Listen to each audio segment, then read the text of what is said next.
नमस्कार साथियों, आप देख रहे हैं दर्पण जीएस, जहां तैयारी नहीं सिलेक्शन की स्ट्रेटजी बनती है। आप BPSC TRE 4.0, Bihar SI, SSC, railway, GD इत्यादि की तैयारी कर रहे हैं तो यह चैनल आपके लिए है। यह हम हर टॉपिक को कंसेप्ट, टाइमलाइन और एमसीक्यू एनालिसिस के साथ पढ़ते हैं ताकि एग्जाम हॉल में कोई कन्फ्यूजन ना रहे। वीडियो शुरू करने से पहले लाइक जरूर करिए और चैनल को सब्सक्राइब कर लीजिए। साथ ही साथ अपने दोस्तों के साथ शेयर भी कीजिए ताकि कॉम्पिटिटिव एग्जाम की पूरी जीएस सीरीज आप मिस ना करें। चलिए शुरू करते हैं आज का महत्वपूर्ण topic. Hindustan socialist Republican army के संस्थापक नेताओं में से एक थे। आंसर बताइए। ऑप्शन दिया हुआ है बी आर अम्बेडकर, भगत सिंह, सुभाष चंद्र बोस, जयप्रकाश नारायण। देखिए, हिंदुस्तान सोशलिस्ट रिपब्लिकन आर्मी की अगर हम बातें करें तो यहाँ पर देखिए HSRA, इन्हें शॉर्ट में बोलते हैं हम HSRA। शॉर्ट में इन्हें क्या कहा जाता है? HSRA। इसका पूर्व संस्था जो कि HRA था, Hindustan Republican army. Hindustan Republican, ध्यान रखिएगा, हिंदुस्तान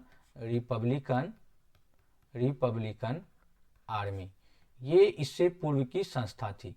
इसके संस्थापक जो मुख्यतः थे, जो काकोरी ट्रेन डकैत कांड में, यानी कि कह सकते हैं इसे, अब कहा जाता है नाम Kakori action plan, Kakori train action. क्या नाम कहा जाता है? Kakori train action. हमने पिछले क्लास में इसके बारे में पढ़ा था। काकोरी ट्रेन एक्शन जो हुई थी, उनमें जो दमन चक्र चलाया गया, तो वो दमन चक्र काकोरी ट्रेन एक्शन के लिए किसको जिम्मेदार माना गया? तो HRA के को। सितंबर 1928 ईस्वी में एक बैठक होती है। सितंबर 1928 में कहां पर यह बैठक होती है? ये बैठक होती है फिरोज शाह कोटला मैदान में। ध्यान रखिएगा, फिरोज शाह कोटला मैदान, जो कि कहां है? दिल्ली में है, फिरोज शाह कोटला मैदान। इस बैठक में कुछ महत्वपूर्ण नेता जैसे कि भगत सिंह, सुखदेव, विजय कुमार सिंह, शिव वर्मा, जयदेव कपूर, भगवती चरण वोहरा, BC वोहरा, है ना, भगवती चरण वोहरा, ये सभी चंद्रशेखर आजाद के नेतृत्व में बैठक करता है। और यहां पर HRA का नाम बदल करके रख देता है HSRA, Hindustan socialist Republican army. Hindustan socialist Republican, इसका उद्देश्य कुछ हद तक बदलता है। क्या बदलता है? जैसे ही नाम में लगता है सोशलिस्ट, यानी कि सोशल कार्य भी करना है इनको, केवल यानी कि समाज में भी जागरूकता फैलाना है, इसके लिए किया गया था। तो ये संगठन जो है, इस संगठन के मुख्य जो संस्थापक नेता थे, तो कौन था? इस आधार पर कह सकते हैं भगत सिंह। और इसका जो नेतृत्व करता था, जो लीडरशिप थी, वो किसके पास था? तो वो था किसके पास? चंद्रशेखर आजाद के पास। निम्नलिखित पंक्तियों को किसने लिखा? देखिए, सरफरोशी की तमन्ना अब हमारे दिल में है, देखना है जोर कितना बाजू एक कातिल में है। ये काफी लोकप्रिय लाइन है। और इसकी जो जो ये लिखी गई है, ये किसके द्वारा लिखा गया है? एक व्यक्ति बिहार में, जिनका पटना से 30 किलोमीटर दूर 1901 में जन्म होता है, और वह जगह है, गांव है हरदास बिनाहा। ध्यान रखिएगा, हरदास बिनाहा, जो पटना के पास ही है, पटना से ज्यादा दूर नहीं है, मात्र अभी भी वो देखेंगे अगर तो 30 किलोमीटर दूर जगह है। वहां पर एक गांव में पैदा होता है जिनका नाम है सैयद शाह मोहम्मद हसन। नाम था क्या? सैयद शाह मोहम्मद हसन, सैयद शाह मोहम्मद हसन। ये व्यक्ति का जन्म होता है। यही व्यक्ति जब बड़े होते हैं तो एक बड़े शायर बनते हैं, और उनका नाम होता है बिस्मिल अजीमाबादी। बिस्मिल अजीमाबादी, नाम याद रखिएगा, बिस्मिल अजीमाबादी। 1901 में इनका जन्म होता है और इनका नाम होता है, इनका शायर ये बन जाते हैं, और इनको किस नाम से जाने जाने लगते हैं? बिस्मिल अजीमाबादी। और ये गजल उर्दू में लिखा करता था। और इसी गजल में, ये गजल जो है, ये गजल का एक लाइन जो पंक्ति शायर ने इसने लिखा, वो लिखा है सरफरोशी की तमन्ना अब हमारे दिल में है, देखना है जोर कितना बाजवे कातिल में है। अब देखिए, ये जो लिखा गया था, ये लिखा कहाँ गया था? ये लिखा गया था, एक पत्रिका छपा करती थी, सबाह। ये पत्रिका मुख्यतः काजी अब्दुल गफ्फार थे, अब्दुल गफ्फार साहब, उनके ही पत्रिका थी ये। अब्दुल गफ्फार साहब इनको प्रकाशित करते थे। इसी पत्रिका में ये लाइन छपी थी, सरफरोशी की तमन्ना अब हमारे दिल में है, देखना है जोर कितना बाजुए कातिल में है। कब ये छपी थी? 1922 ईस्वी में ये पत्रिकाओं में, और तभी से ये लाइन काफी ज्यादा फेमस हो गया। मात्र 21 वर्ष की उम्र में सैयद शाह मोहम्मद हसन साहब या बिस्मिल अजीमाबादी ने यह शायर ये पंक्ति लिखा था। तो इसका आंसर क्या हो जाएगा? बिस्मिल। क्या नाम हो जाएगा? बिस्मिल। बिस्मिल अजीमाबादी। ध्यान रखिएगा, सैयद शाह मोहम्मद हसन भी रखिएगा, बिस्मिल। इसके अलावा कौन सी पत्रिका में ये छपा था? सबा में। कब छपा था? 1922 ईस्वी में। तो ये ध्यान रखिएगा, कहाँ के रहने वाले हैं बिस्मिल अजीमाबादी? तो पटना के रहने वाले हैं। तो इसका आंसर हो जाएगा ए नंबर, बिस्मिल। इनकलाब जिंदाबाद का नारा किसने दिया था? इनकलाब जिंदाबाद का नारा किसने दिया? इकबाल, एम.के. गांधी, भगत सिंह, एस.सी. बोस। देखिए ऐसे प्रश्नों में विद्यार्थी फंस जाता है। कैसे फंसता है? ये क्वेश्चन थोड़ा सा ट्रिकी है। देखिए यहां पर इकबाल भी नाम है और भगत सिंह भी नाम है। महात्मा गांधी तो नहीं होगा, ना ही सुभाष चंद्र बोस। समझते हैं इसको। इनकलाब जिंदाबाद, ये इसकी रचना किसने किया था? इसका रचना किया था मोहम्मद इकबाल ने। ध्यान रखिएगा, मोहम्मद इकबाल साहब ने इसकी रचना किया था। रचना किया था मोहम्मद इकबाल साहब ने। और लेकिन इस नारे को पहली बार नारा जो ये दिया था, ये कौन दिया था? ये भगत सिंह।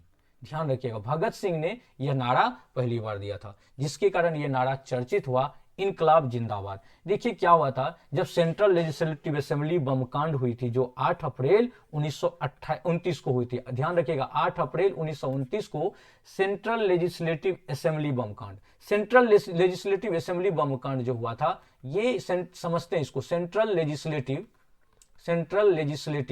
असेंबली बम कांड। ध्यान रखिएगा, असेंबली बम कांड। ये कहां है? सेंट्रल लेजिस्लेटिव कहां था उस समय में? ये था दिल्ली में, जो अभी हम संसद कहते हैं। तो सेंट्रल लेजिस्लेटिव जो केंद्रीय विधानसभा था, वहां पर बम फेंका 8 अप्रैल 1929 को। कौन? भगत सिंह और बटुकेश्वर दत्त ने। भगत सिंह और बटुकेश्वर दत्त ने बम फेंका, और उसके बाद ये लोग भागे नहीं वहां से, वहीं पर रुके रहा। इन्होंने क्यों बम फेंका था? इन्होंने कहा कि विरोध जताया। 2 बिल था। एक बिल था पब्लिक सेफ्टी बिल। कौन सा? पब्लिक सेफ्टी बिल एक पारित की जा रही थी क्या सेंट्रल लेजिस्लेटिव असेंबली में। और दूसरा जो था वह था trade disputes bill. Trade disputes bill. Trade disputes bill. Trade disputes bill का मतलब कि जो व्यापार होता है, व्यापार में जो विवाद थी उससे संबंधित। तो इसका उद्देश्य मुख्यतः क्या था? ये बम फेंकने का उद्देश्य था कि अंग्रेजों में भय उत्पन्न कर दी जाए। तो ये जो थे, ये लोग बम कांड में वहां से भागे नहीं, वहीं पर डटे रहे, और ट्रायल कोर्ट के माध्यम से इन्होंने क्या किया? इसका उपयोग किया। और उसमें ट्रायल कोर्ट में जितनी बार जाते थे वो नारा देते थे, इनकलाब जिंदाबाद। और इन्हें इनकलाब जिंदाबाद का नारा किसने दिया? तो वह दिया था कौन? भगत सिंह। तो याद रखिएगा, रचना किसने किया? अगर ये पूछे, अगर रचना हमसे पूछेगा तो रचना किया था किसने? तो वो मोहम्मद इकबाल ने। रचना किसने किया था? मोहम्मद इकबाल ने। लेकिन नारा किसने दिया था? तो नारा दिया था भगत सिंह ने। तो इन चीजों को ध्यान रखिएगा। हम यहां पर क्या करते हैं? कंफ्यूज हो जाते हैं। ये कंफ्यूज होने की जरूरत नहीं है। भगत सिंह, राजगुरु और सुखदेव को फांसी कब दी गई थी? देखिए अभी हमने चर्चा किया, केंद्रीय असेंबली में जो बम फेंका गया, दोनों को, इसमें जो था भगत सिंह और बटुकेश्वर दत्त को क्या किया गया? गिरफ्तार कर लिया गया। तो यहां जब भगत सिंह और बटुकेश्वर दत्त को गिरफ्तार किया गया तो फिर उन्हें ले जाया गया जेल। और वहां पर जब इन्हें जेल, भगत सिंह, राजगुरु और सुखदेव, ये तीनों को एक ही डेट में फांसी दी गई थी। ये तीनों को मुख्यतः, इन तीनों के अगेंस्ट जो एक चलाया गया केस, वो चलाया गया किस, कौन सा केस? लाहौर षड्यंत्र। क्या है लाहौर षड्यंत्र केस? लाहौर षड्यंत्र केस है कि लाहौर में जो वहां के अंग्रेज अधिकारी थे सैंडर्स, उसकी हत्या किया था। उसका हत्या किस लिए किया गया था? लाला लाजपत राय जब साइमन कमीशन के विरोध में नेतृत्व कर रहे थे लाहौर में, तो उनके सिर पर डंडा लगा और वो लाठी की चोट से वो सांस गुजर गए। इसके बाद इसे माना गया कि ये पूरे भारत का अपमान है। उसी का बदला लेने के लिए इन्होंने जो है सैंडर्स का हत्या कर दिया था। तो लाहौर षड्यंत्र केस का इन्हें अभियुक्त बनाया गया, भगत सिंह, राजगुरु और सुखदेव को। ये ध्यान रखिएगा, बहुत इंपॉर्टेंट है कि लाहौर षड्यंत्र केस के तहत किया गया था, फांसी दी गई थी। ये कब दी गई थी? तो तीनों को जो दी गई थी 23 मार्च 1931 को। ध्यान रखिएगा, 23 मार्च 1931, ठीक मार्च का महीना, जिस महीने में आप होली खेलते हैं। 23 मार्च 1931 ईस्वी, ठीक जिस हमारे 1931 जिस समय में यहाँ पर सविनय अवज्ञा आंदोलन चल रहा था, उस समय में उसी साल जो है 23 मार्च 1931 भगत सिंह, राजगुरु और सुखदेव को फांसी दी गई थी।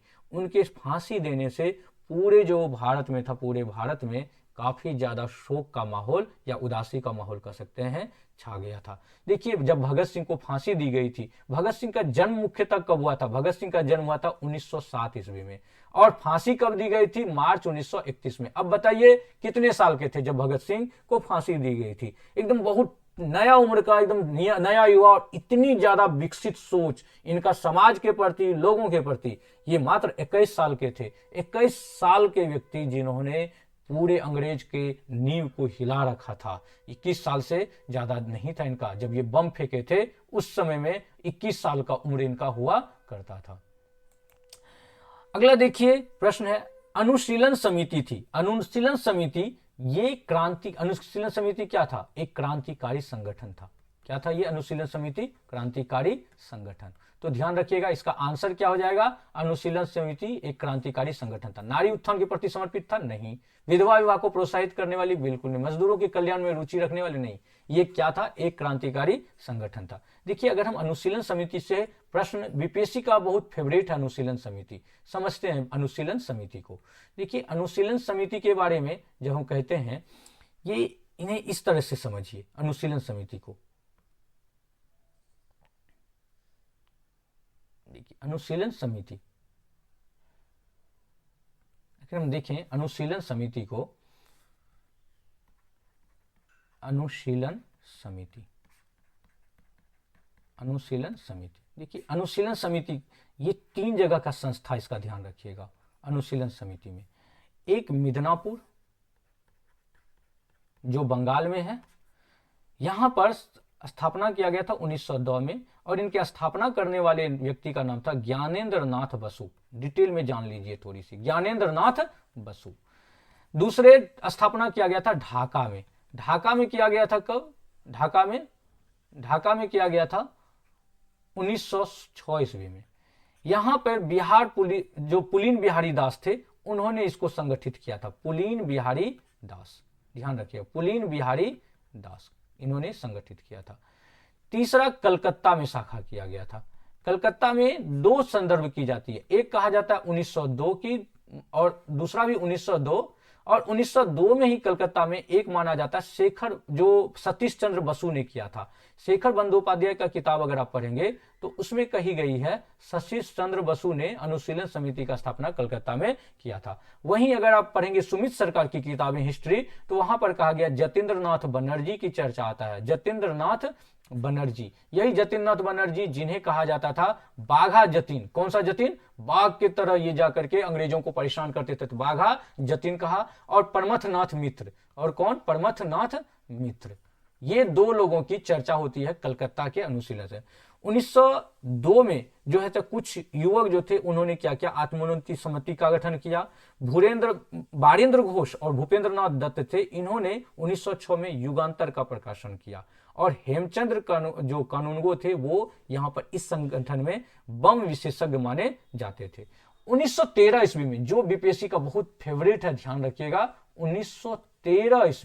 1913 ईस्वी में पटना में, कहां पर? पटना में किसने संगठन का स्थापना किया? तो एक शाखा का स्थापना किया जिसका नाम है Sachindra Nath Sanyal.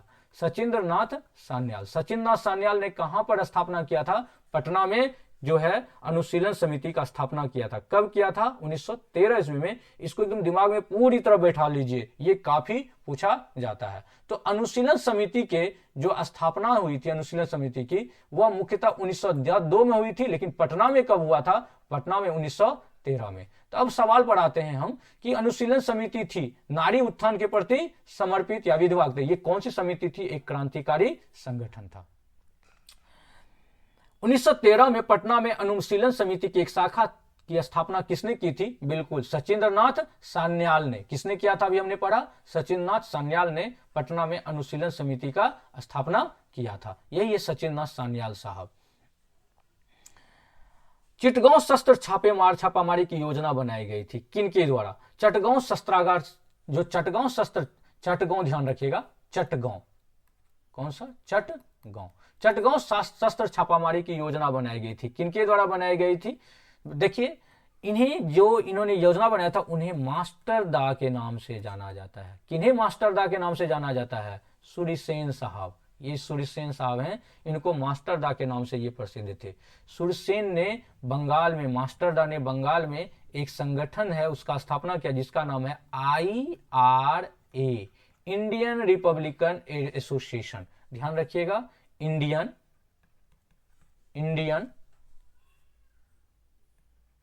Republican association. Indian Republican association का स्थापना किसने किया था? एसोसिएशन का स्थापना वो किया था IRA, यानी मास्टर दास सूरी सेन ने IRA की स्थापना की। इसके सदस्य में मुख्य इंपोर्टेंट नाम ध्यान रखिएगा, एक नाम याद रखिएगा जो बीपीएससी का फेवरेट है क्वेश्चन में से, प्रीतिलता वाडेकर। ध्यान रखिएगा, प्रीतिलता वाडेकर। और एक और नाम याद रखिएगा, कल्पना दत्त। कल्पना दत्त, इन दोनों से भी सवाल पूछता है, कल्पना दत्त, ये बहुत इंपॉर्टेंट ना। इसके अलावा गणेश घोष थे, अनंत सिंह थे, अंबिका चक्रवर्ती थे, ये सारे लोग इसके प्रमुख थे। 18 अप्रैल 1930, डेट याद रखिएगा, 18 अप्रैल 1930 ईस्वी, उस दिन 18 अप्रैल 1930 को IR के, ठीक ये डेट लाइन याद रखिएगा, अंग्रेज के विरुद्ध इन्होंने युद्ध का घोषणा कर दिया और सूर्यसेन के नेतृत्व में जो है IR के सदस्यों ने जाकर के क्या क्या हथियारों पर कब्जा कर लिया चटगांव में। चटगांव में शस्त्रागार था जहां पर कि शस्त्र वगैरह हथियार रखे जाते थे, उन पर कब्जा कर लिया। 22 मई 1923 को, ध्यान रखिएगा, इसके बाद अगला डेट है 22 मई 1930, 22 मई 1930 को। इस दिन IR के सदस्य और सेना के बीच संघर्ष हुआ जिसमें 80 सैनिक मारे गए, 12 क्रांतिकारी मारे गए।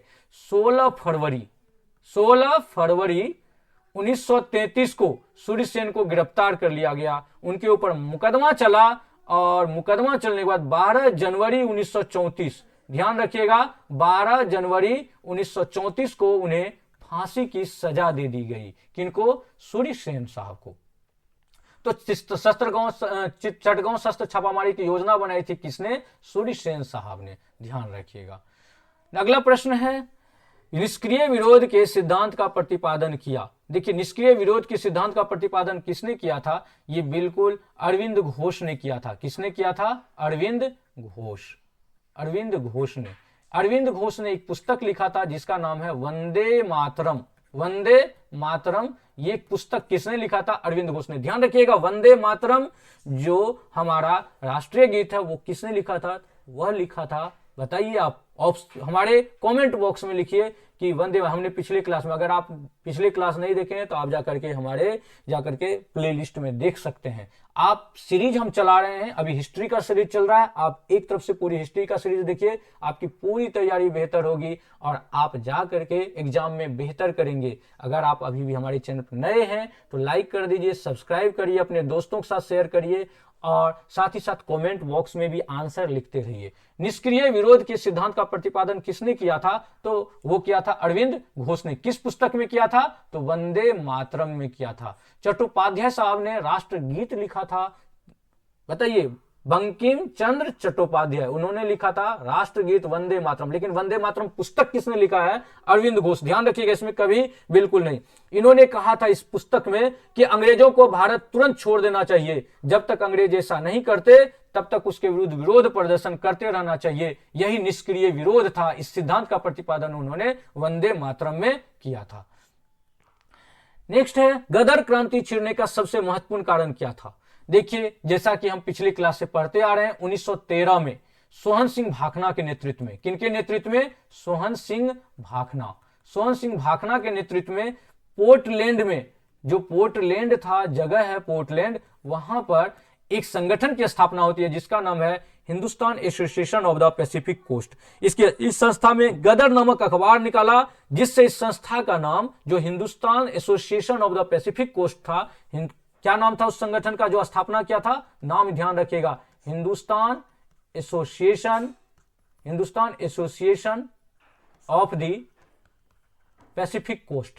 ऑफ द पैसिफिक कोस्ट, ये गदर से पहले इस संस्था का नाम यही था, Hindustan Association of the Pacific Coast. इसका नाम बाद में बदल करके क्या रख दिया गया, गदर। तो ये गदर नामक अखबार निकलता था, इसीलिए उसी संस्था के नाम पर गदर रख दिया गया।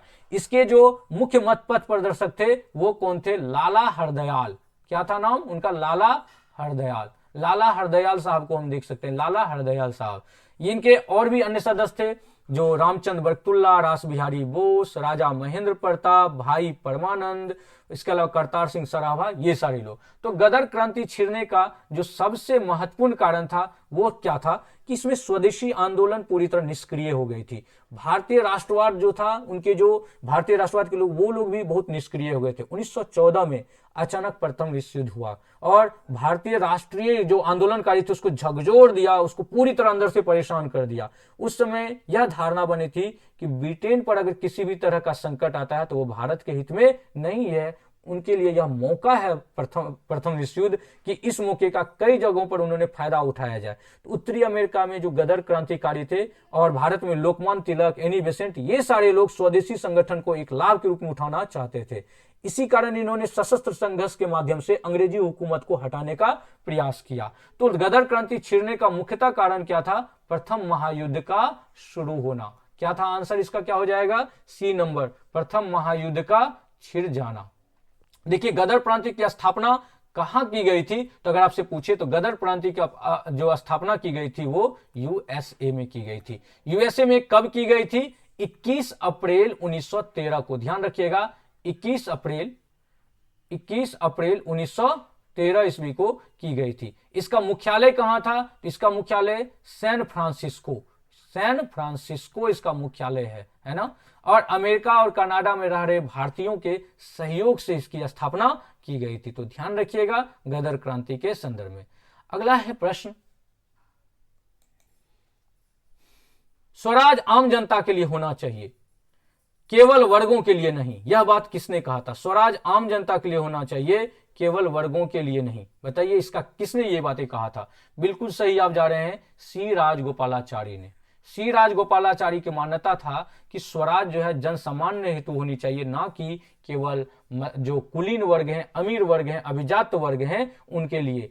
क्यों, क्योंकि इन्होंने कहा कि जो पहले की कांग्रेस की जो संगठन थी वो मुख्यतः शहरी वर्ग से या कुलीन वर्ग से जुड़े हुए थे, इन्हें आम जनता के बीच में जाना चाहिए। तो इसीलिए इन्होंने कहा स्वराज आम जनता के लिए होना चाहिए, केवल वर्गों के लिए नहीं। सी राजगोपालाचारी, ध्यान रखिएगा। अनहैप्पी इंडिया पुस्तक के लेखक कौन है, बहुत बार ये पूछा जाता है। अनहैप्पी इंडिया पुस्तक के लेखक लाला लाजपत राय। बिल्कुल सही, यहां पर आप देख रहे हैं लाला लाजपत राय, लाला लाजपत राय। अनहैप्पी इंडिया पुस्तक के लेखक कौन थे, लाला लाजपत राय। इसके अलावा बाल गंगाधर तिलक ने कौन सा पुस्तक लिखा था, तो ध्यान रखिएगा केसरी और मराठा। ये भी काफी बार पूछा जाता है, केसरी और मराठा, मराठा अंग्रेजी में और केसरी मराठी भाषा में लिखी गई थी। तो ये एनी बेसेंट ने कौन सा किताब लिखा था, तो एनी बेसेंट ने लिखा है कॉमनवेल्थ पुस्तक लिखा है एनी बेसेंट ने। तो ये इंपॉर्टेंट कुछ किताबें होती है जिसे आपको, इसके अलावा कॉमनवेल्थ के अलावा एक और पुस्तक का नाम ध्यान रख लिए, एनी बेसेंट ने लिखी है, वो न्यू इंडिया। तो ये सारे इंपॉर्टेंट पुस्तक हैं जिनको आप एक जगह संग्रह बना करके याद रखिए। नेक्स्ट देखिए आज का जो प्रश्न है, इंडिया फॉर इंडियंस किताब किसने लिखी, ये कमेंट बॉक्स में इसका आंसर लिखिएगा। इंडिया फॉर इंडियंस पुस्तक किसने लिखी, देखते हैं कितने लोग आप लोग सही कर देते हैं। आप इन्हें बिल्कुल, अगर आप हमारे चैनल पर नए हैं तो इसे लाइक करिए, सब्सक्राइब कर दीजिए। याद रखिएगा सिलेक्शन उसी का होता है जो स्ट्रक्चर तैयारी कराता है, इसीलिए मैं आपको स्ट्रक्चर तैयारी कर रहा हूं, डेट बाय डेट अलग अलग टॉपिक को छोटे छोटे पार्ट में, वहां से कौन कौन से प्रश्न पूछते हैं, जितना मैं करा रहा हूं आप उसे नोट करते रहिए अपने कॉपी में, ताकि आपके पास एक बेहतर नोट बन जाएगा। आप बाद में रिवीजन करेंगे, शॉर्ट रिवीजन होगा और आप जाकर के एग्जाम में बेहतर कर पाएंगे। अगर यह क्लास उपयोगी रहा तो वीडियो को लाइक और दर्पण जीएस को लाइक कर दीजिए और दर्पण जीएस से जुड़े रहिए, क्योंकि ध्यान रखिएगा यहाँ हम पढ़ते नहीं हैं, एग्जाम जीतने की तैयारी करते हैं। अगली क्लास में मिलते हैं, तब तक के लिए जय हिंद।